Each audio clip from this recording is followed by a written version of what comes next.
السلام علیکم جی، کیسے ہیں آپ سب؟ امید کرتی ہوں آپ سب ٹھیک ہوں گے۔ آج ہم پرنسپل آف کامرس یعنی اصول تجارت میں پڑھیں گے سجیشنز ٹو پروموٹ سول ٹریڈرشپ، یعنی بعد ملکیتی کاروبار کی ترقی کے لیے تجاویز۔ ادھر ہم کچھ نہ کچھ سجیسٹ کریں گے، کچھ نہ کچھ مشورہ دیں گے، ایڈوائس دیں گے، یعنی تجاویز وغیرہ دیں گے کہ ایسے کون سے کام ہے جو واحد ملکیتی کاروبار کو کرنے چاہیے کہ اس کا کاروبار ترقی کرے۔ سب سے پہلا پوائنٹ ہے قانونی تحفظ، انگلش میں اس کو بولیں گے لیگل پروٹیکشن۔ اب قانونی تحفظ میں کیا بات ہے؟ چونکہ واحد ملکیتی کاروبار کے مالک کی ذمہ داری غیر محدود ہوتی ہے، اس لیے وہ جو ہے نا بہت جگہ پہ اس کو پتہ بھی ہوتا ہے کہ میں یہ کام کروں گا تو میرا کاروبار ترقی کرے گا، لیکن وہ نا ہچکچاتا ہے کیونکہ اس کو پتہ ہے اگر نقصان ہو گیا تو میرا تو سارا ہی یعنی کہ ذاتی جائیداد تک میری بک جائے گی میرے قرض پورا کرنے میں۔ اس لیے انہوں نے بتایا ہوا کہ حکومت کو کچھ نہ کچھ اس کو تحفظ دینا چاہیے، یعنی اس کی غیر محدود ذمہ داری کے حوالے سے کچھ نہ کچھ اس کو تحفظ ملے۔ اب حکومت کیا تحفظ دے سکتی ہے؟ حکومت یہ کر سکتی ہے کہ اس کو اگر اس نے بینک سے لون لینا ہے تو آسان شرائط پہ لون دے جیسے کہ بہت زیادہ شرح نہ سود کی رکھے، کیونکہ بینک جب پیسے دیتا ہے تو وہ سود پہ پیسے دیتا ہے، ٹھیک ہے؟ تو یہ بھی ایک کام کر سکتی ہے، اور دوسرا یہ کام کر سکتی ہے کہ فار ایگزامپل اگر تو اس کے کاروبار کو نقصان ہو گیا اور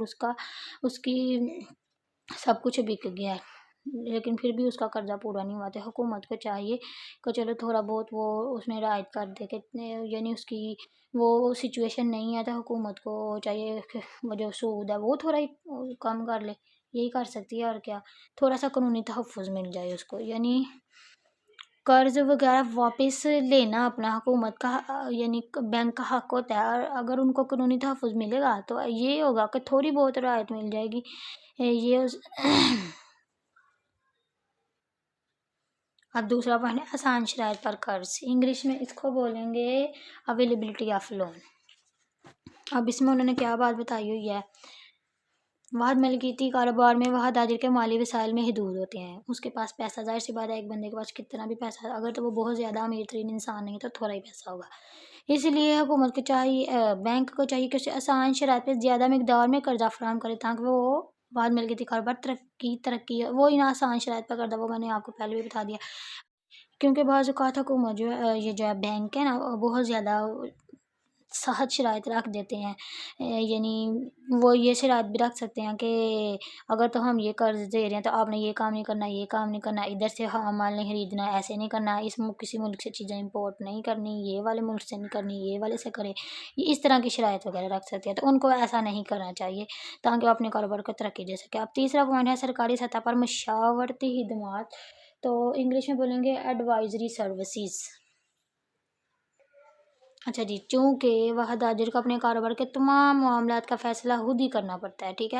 اور ایک بندہ اس قابل نہیں ہوتا کہ وہ ہر معاملے میں ایک اچھا فیصلہ ہی کرے اور اس کا فیصلہ ہر دفعہ اچھا ہی ثابت ہو، اس لیے انہوں نے بتایا ہوا ہے کہ حکومت کو چاہیے کہ وہ سرکاری سطح پہ مشاورتی خدمات کا انتظام کرے، یعنی حکومتی لیول پہ ان کو مشورہ دینے کے لیے ایک وہ کمیٹی بنائی جائے جو ان کا مشورہ وغیرہ دے سکے ان کے معاملات میں، اس طرح وہ اپنے کاروبار کے فیصلے اچھے طریقے سے کر سکتے ہیں، ٹھیک ہے۔ اب چوتھا پوائنٹ ہے کاروباری بیمہ کا اجرا، اردو انگلش میں اس کا بولیں گے انشورنس آف بزنس۔ اچھا جی، سب سے پہلے تو میں آپ کو یہ بات بتا دوں کہ یہ جو انشورنس ہوتی ہے کاروباری بیمہ ہوتا ہے، بیمہ پالیسی، یہ کیا ہوتی ہے جی؟ اس میں یہ ہوتا ہے کہ ہم کچھ پیسے سال کے شروع میں بیمہ کمپنی کو دے دیتے ہیں، یا تو مہینے کے مہینے دیتے ہیں یا تو ٹوٹلی پیسے سال کے شروع میں دے دیتے ہیں، اور بیمہ کمپنی اس بات کا وعدہ کرتی ہے کہ اگر کل کو کوئی نقصان ہوگا تو ہم آپ کا نقصان پورا کریں گے۔ اب ایکسیڈنٹ گاڑیوں کا جاتا ہے اس کا بھی بیمہ ہوتا ہے، زندگی لائف انشورنس بھی ہوتی ہے، بہت ساری انشورنس چیز ہوتی ہے، کچھ لوگوں نے بچوں کی شادی کے لیے انشورنس کروائی ہوتی ہے کہ ہم 20 سال کے بعد اتنے پیسے لے لیں گے، کچھ لوگوں نے یہ انشورنس کروائی ہوتی ہے کہ اگر ہمارا کوئی ایکسیڈنٹ وغیرہ ہو گیا اور ہماری جان چلی گئی تو پیسے ملیں گے، ٹھیک ہے، اور کچھ لوگوں نے یہ گاڑیوں کی انشورنس کروائی ہوتی ہے کہ اگر کوئی نقصان ہو جائے، کوئی ایکسیڈنٹ ہو جائے، ہماری گاڑی خراب ہو جائے تو وہ پھر وہ پیسے دیتے ہیں تو آپ کا نقصان پورا ہو جاتا ہے، ٹھیک ہے۔ تو یہ بتایا ہے کہ کاروباری بیمہ کا اجرا کیا جائے، ٹھیک ہے۔ یعنی کہ تاکہ نقصان کا بوجھ کاروبار بیمہ کمپنی پورا کرے اور آپ ٹینشن فری ہو کے کام کر سکیں۔ تو انہوں نے یہ بتایا کہ واحدہ جی کو انشورنس کروا لینی چاہیے اپنے کاروبار کی، آگ وغیرہ بھی تو کاروبار میں لگ سکتی ہے جس کی وجہ سے سارا مال جل سڑ جائے گا، اور جب انشورنس کروائی ہوگی تو آپ کو سارے مال کے پیسے مل جائیں گے۔ اب 5واں پوائنٹ ہے تجارتی مراکز کا قیام۔ اچھا جی، انگلش میں اس کو بولیں گے اسٹیبلشمنٹ آف ٹریڈ سینٹرز۔ اب اس کے دو حوالے ہیں۔ تجارتی مراکز وہ جدھر کے جیسے ایک پوری مارکیٹ ہے، جیسے ہمارا بازار ہے، ٹھیک ہے، پوری مارکیٹ جیسے گجرانوالہ میں ایک پورا بازار ہے، ایک بازار میں کپڑے ہیں، ایک سائڈ پہ جوتیوں والا بازار ہے، پھر کراکری کا سامان والا بازار ہے، اس طرح سارے بازار الگ الگ ہیں، اور تجارتی مراکز وہ ہیں، ٹھیک ہے۔ انہوں نے یہ بتایا کہ تجارتی مراکز قائم کیے جائے تاکہ جو دکاندار ہیں اپنی چیزوں کو فروخت کریں۔ جب تک چیزیں فروخت نہیں ہوں گی چیزیں بنانے کا کوئی فائدہ ہی نہیں ہے، اس لیے انہوں نے بولا ویسے تجارتی مراکز قائم کیے جائیں۔ اب دوسرا ایک یہ بھی بات ہو سکتی ہے، ایک تو وہ مارکیٹ بنانی چاہیے تاکہ تجارتی، اور دوسرا یہ بھی ہے کہ آپ کی جو آپ چیز بنا رہے ہیں، آپ حکومت کی چاہیے کہ اس چیز کو پروموٹ کرے، یعنی اشتہارات لگائے یا پھر ٹی وی وغیرہ میں کمرشل دے انٹرنیٹ پہ، تاکہ آپ کی چیز بکے، اس کی سیلز میں اضافہ ہو، سیلز انکریز ہو، ٹھیک ہے۔ جب تک آپ کی سیلز انکریز نہیں ہوں گی آپ کا کاروبار کوئی ترقی نہیں کرے گا، جب تک آپ نے چیزیں بنانی ہیں وہ بکنی ہی نہیں، ٹھیک ہے۔ دوسرا اس کا یہ تھا، اور ادھر انہوں نے چلتی پھرتی دکانوں وہاں فروشوں کے لیے تجارتی مراکز قائم کیا، انہیں مالکانہ حقوق پر دکانیں آسان شرائط پر دی جائیں۔ جیسے بازار میں ہم نے دکانیں لینی ہے، یعنی اگر یہ سارا بازار حکومت کا ہو تو ادھر ہم کرائے پہ دکانیں لیں، ٹھیک ہے، تو ہم کرایہ پہ کریں اور مہینے کے مہینے اپنا کاروبار چلائیں، یہ بھی تجارتی مراکز ہی ہو گیا۔ اب ہر چیز کے تجارتی مراکز الگ الگ ہوتے ہیں، جیسے سبزی منڈی الگ ہوتی ہے، بازار کپڑوں وغیرہ کا بازار الگ ہوتا ہے، اسی طرح۔ اب چھٹا ہے انکم ٹیکس میں رعایت، انگلش میں بولیں گے اس کو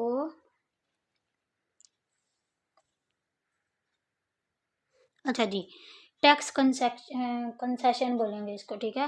اب کیا جی حکومت کو چاہیے کہ واحد تاجر کی انکم پہ تھوڑے سے تھوڑا ٹیکس لگائے، ٹھیک ہے، کیونکہ اگر زیادہ پیسے اس کے ٹیکس میں چلے جائیں گے تو وہ ڈس ہارٹ ہو جائے گا، موٹیویشن لیول اس کا ڈکریز ہو جائے گا، جس وجہ سے وہ کام کرنا اتنا، وہ بولے گا جی مجھے تھوڑے سے تو پیسے بچتے ہیں، نہیں، اگر اس کو حکومت تھوڑا انکم ٹیکس لگائے، زیادہ پیسے اس کی جیب میں جائیں، تو جب پیسے زیادہ جیب میں جائیں گے وہ بندہ خوش ہوگا اور زیادہ سے زیادہ کام کرے گا اور زیادہ پیسے اپنے کاروبار میں لگا کر اس کو وسیع کر سکتا ہے، ٹھیک ہے۔ اب 7 والا پوائنٹ ہے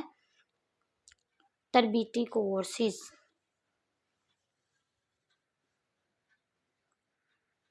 اچھا جی، ان کو انگلش میں بولیں گے ریفریشر کورسز۔ اس میں یہ بات ہے کہ بعد ملکیتی کاروبار کی پیداوار کو بڑھانے کے لیے اس کے مالک کو تربیت کے کورسز وغیرہ فری میں مہیا کرے حکومت، تاکہ ان کو پتہ چلے کہ جدید ترین ٹیکنالوجی کیسے استعمال کرنی ہے، جدید ترین پیمانے پر چیزیں کیسے بنانی ہیں تاکہ ان کی پیداوار میں اضافہ ہو۔ تو جب ان کی پیداوار میں اضافہ ہوگا تو آٹومیٹیکلی وہ کاروبار ترقی کرے گا۔ اب 8 والا پوائنٹ ہے پیداواری لاگت، انگلش میں بولیں گے کاسٹ آف پروڈکشن۔ اچھا جی، اب اس میں یہ بتایا کہ چونکہ باہر ملکیتی کاروبار جو اس کی منڈی چیزوں کی، یعنی اس کی مارکیٹ کم ہے، یعنی اس کو جو چیزیں وہ بناتا ہے نا وہ تھوڑی بکنے والی ہیں، تو اس کو تھوڑا کہاں مال خریدنا پڑتا ہے۔ اب جب اس کو تھوڑا ہاں مال خریدنا پڑے گا تو اس کو پرچون ریٹ پہ خریدنا پڑے گا، جو کہ اس کو زیادہ پے کرنا پڑتا ہے۔ اگر وہ تھوک ریٹ پہ خریدے گا زیادہ مال، تھوک ریٹ پہ مال تبھی ملتا ہے جب آپ زیادہ خریدتے ہیں، ٹھیک ہے، تو آپ کو تھوڑے پیسے پے کرنے پڑتے ہیں، لیکن پرچون ریٹ پہ جب آپ مال خریدیں گے تو آپ کو زیادہ پیسے پے کرنے پڑیں گے، جس کی وجہ سے آپ کی پیداواری لاگت کاسٹ آف پروڈکشن بڑھ جائے گی۔ جب پیداواری لاگت بڑھے گی آپ کی، ایک تو آپ کا منافع کم ہوگا، دوسرا آپ کی چیز کی قیمت بھی بڑھ جائے گی، اور جب چیز کی قیمت بڑھے گی اس کی فروخت کم ہوگی تو وہ ترقی نہیں کرے گا۔ اب ادھر بھی انہوں نے یہی بتایا ہوا کہ حکومت کو چاہیے کہ ان کو ہاں مال تھوڑا خریدنے پہ بھی ان کو سستا ہاں مال ملے، ٹھیک ہے، یہ بات سارا کچھ حکومت نہیں کرنا جی ادھر۔ تو یہ تھے سارے اس کے سجیشنز سول ٹریڈرشپ کو پروموٹ کرنے کے۔ امید کرتی ہوں آپ کو آج کے لیکچر کی سمجھ آئی ہوگی، ملتے ہیں نیکسٹ لیکچر میں، اللہ حافظ۔